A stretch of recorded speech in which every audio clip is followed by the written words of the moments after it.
What's up, family? It's Kevin Breckenridge, founder and CEO of 317 Capital, and welcome to another edition of Road to Icon. So today, the big question today is this the end of Road to Icon?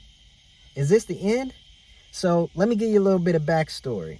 Now, I have a company called 317 Capital, and I've been building the company in a couple of different ways. We've been building the brand, we've been building the investor education, we've been building the investment sales, and we've been building the investment management. But it is a lot of work.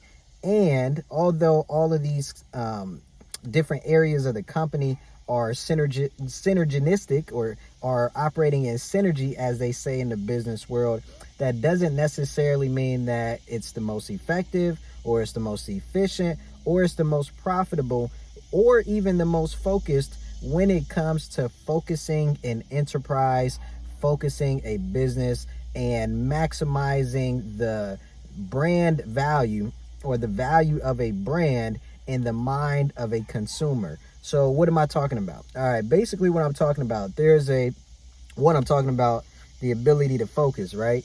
There's a book called Focus by Al Rice. Al Rice is also the co-author of the 22 Immutable Laws of Branding. But in the book Focus, he makes the argument that over the long term, to maximize the business and to maximize the brand value of the business, that business has to be focused on a single product, a single service. And as you expand products or as you expand services, each of those products or services are able to stand on their own as a separate brand. That's the short version. So basically, an example would be, if I have, and this is an example I used before, let's say I'm Chevrolet and I have a line of cars, and one of those lines of cars is the Chevy Corvette. Now, in terms of marketing and branding, instead of trying to lean on the brand of Chevrolet and lean on the brand of the Corvette, the car itself should be marketed under the brand of Corvette with minimal ties to Chevrolet or no ties at all when it comes to the marketing of that particular product. And the reason why is because in the mind of the consumer only has space to remember and only remembers one word. So when you're trying to build the brand value and you want them to think of Chevrolet, what are they going to think of? They're not going to think of Corvette. They're not going to think of what other cars does Chevy make? They used to make the Cruze, all these other different models.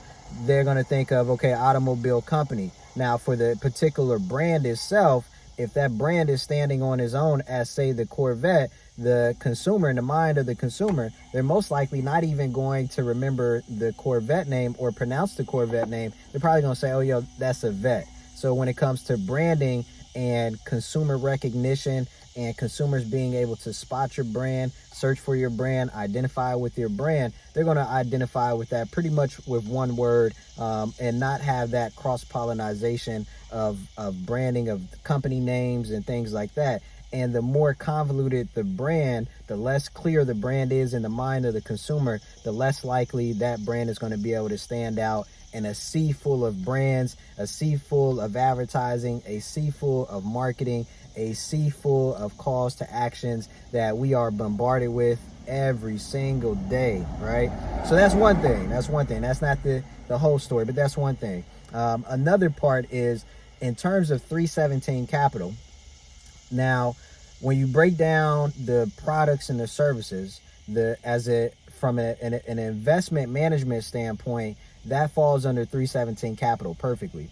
When you talk about the investment sales and you talk about branding, investment sales in terms of the name of the company, the name of, or a company that does investment sales is better suited or better aligned with a company, especially in commercial. You're talking about a company that may have the name, one name I'm thinking of is Breckenridge Real Estate Advisors or Breckenridge Advisors. That advisors is one of those keywords that signifies and identifies what that company does. On the education side, our investor education, I have a brand for that. The brand for that is the Multifamily Investors Collective, right? So that should be its own separate brand and stand on its own in terms of name, not 317 Capital, presents, or 317 Capital over top with the Multifamily Investors Collective. From a marketing and advertising standpoint, and even a business standpoint, as a division of 317 Capital, that's its own business, right? It's its own business, its own type of ins and outs in terms of what makes that business move and shake. So when you're trying to bring absolute clarity, and you're trying to bring, clear structure, and you're trying to build brand value, you have to be able to focus.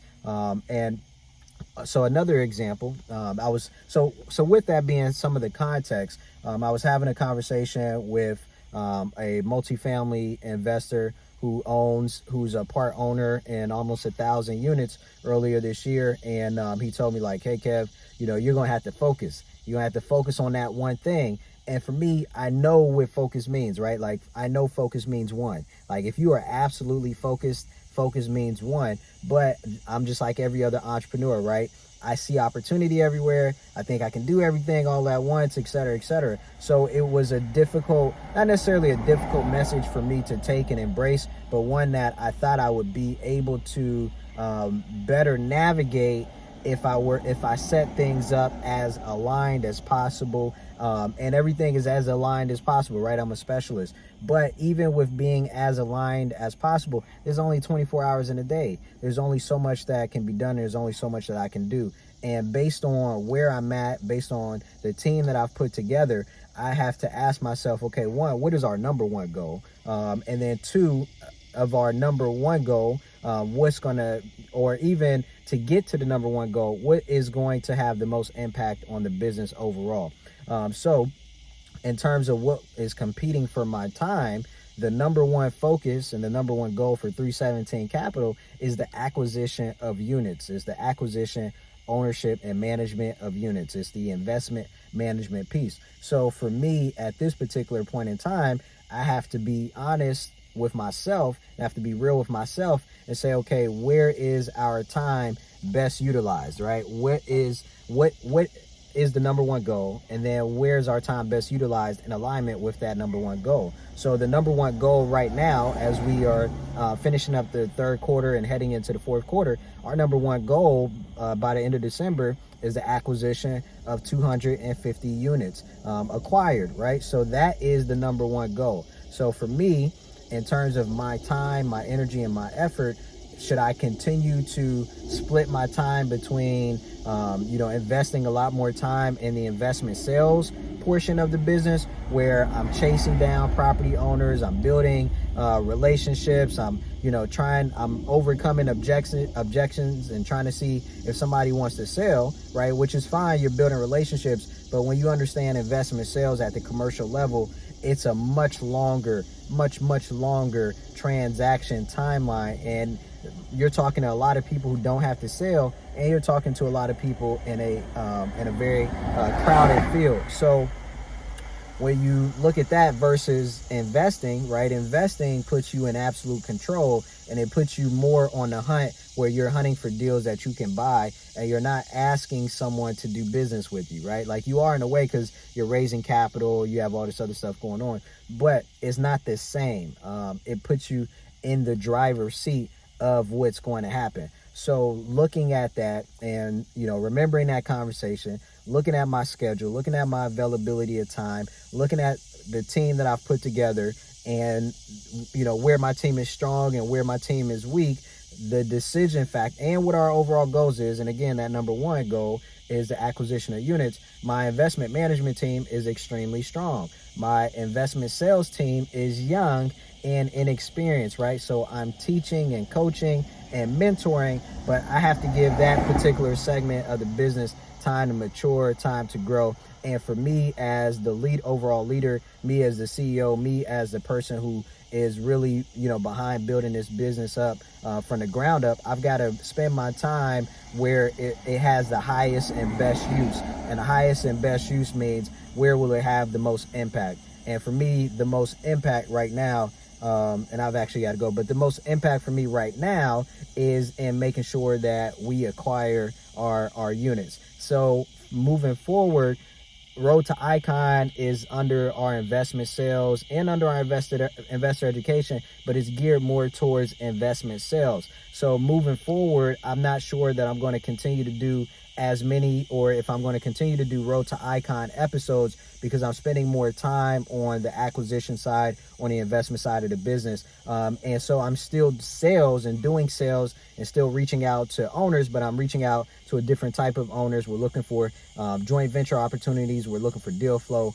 It's a different conversation. It's a different pitch. So it's not necessarily the Road to Icon aspect, but I'm still operating in sales every day. And that's being documented under the Private Money Code. Now, there are over 25 episodes of the Private Money Code that you can watch on YouTube.